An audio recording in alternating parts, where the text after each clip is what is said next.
agency, but these monies belong to us. So I quite agree with that, your argument, so to speak. But the public complaints over corruption for states. The first question I will ask, just like you advocated, will it work? And I will ask you, and I'll tell you why I have asked that question. Now, the anti-graft agency, as we speak, since inception under the administration of President Bola Tinubu, initially was accused as an agency that was being used to fight opposition under Obasanjo. That was too obvious under Obasanjo. I don't know where to fix them under Buhari. Under Yar'Adua, late Umar Musa Yar'Adua was a little bit more civil.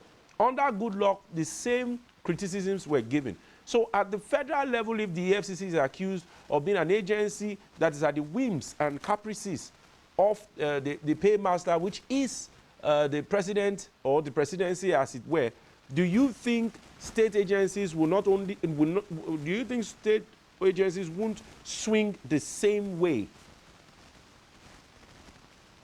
I would agree that the EFCC has been used to witch hunt people without basis. It has always been the position of those who are caught in the net. If that was to be so, successive administrations, at least one of them will have scrapped EFCC, or even ICPC that is in the constitution will have been scrapped, because let everybody feel free. Nobody should be accountable, held accountable for anything. So when people do not want to be accountable, they will now read meanings to why they are under investigation.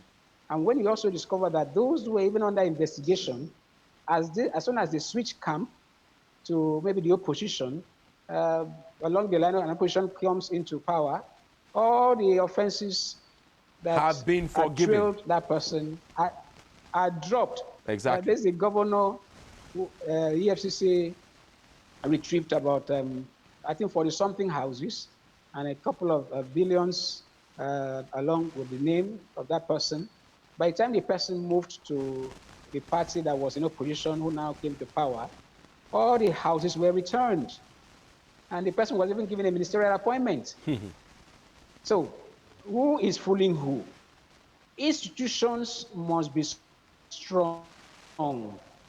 But in Nigeria, and even in states, we don't build institutions, we build individuals. And these individuals even have the capacity to be who we should look at them to be. So if a state does not talk about fighting corruption, does not give people opportunity to have where to go and complain that, oh, somebody has infringed upon my right, and he only goes to the federal, it's impossible. I have a case with the EFCC here. For how many years? They can't treat it. Why? All the cases in Akwa Ibom State goes to one office. What's the staff strength? Do they have offices in local government? They don't. An institution like EFCC, ICPC cannot operate one per state and succeed to deliver. People are dying daily because of their rights have been infringed economically and otherwise. So, and funny enough, when we talk about fighting corruption or accountability, I hope you know that in most states, they don't talk about such things. No matter the speech they make, they never dare talk about, oh, we are going to fight corruption. Never. But we, in Open Forum, we are saying that you cannot be a leader if you are not accountable. And citizens are the real leaders. Those in public offices, they are servant leaders.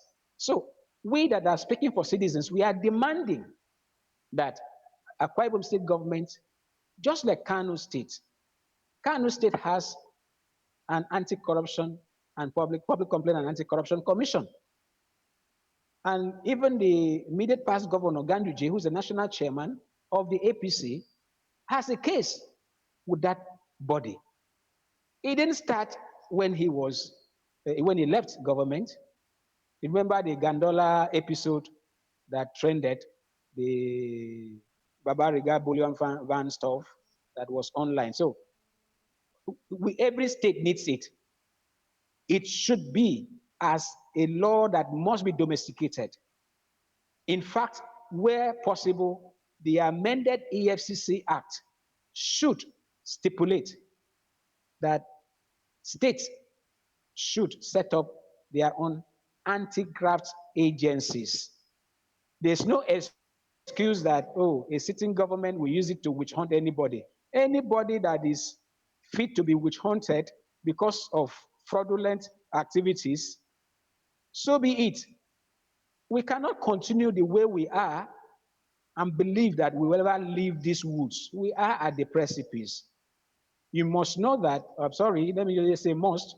We should know that Nigeria is where it is because people find being in government as a license to make away with public funds. And we have so much public funds in private pockets. That is why the citizens have been impoverished. And like I kept raising there while there with you, when Labour and TUC were battling the federal government on demands, I said NLC and TUC should get consultants to guide them on their demands because if you cannot, speaking for workers and for citizens, demand for accountability and for recovery of stolen funds, you don't know the problem of this country. No amount of palliative will address our precarious state. No amount of palliative. So, anti-corruption commission at state levels, not even at local government, at state levels, should be a must. And then the EFCC law act should be amended so that people like Olukayede can assume that office and any other person, a medical doctor can head it. People with integrity can chair it. Yes, we cannot be so restrictive after very terrible record of almost 1/7.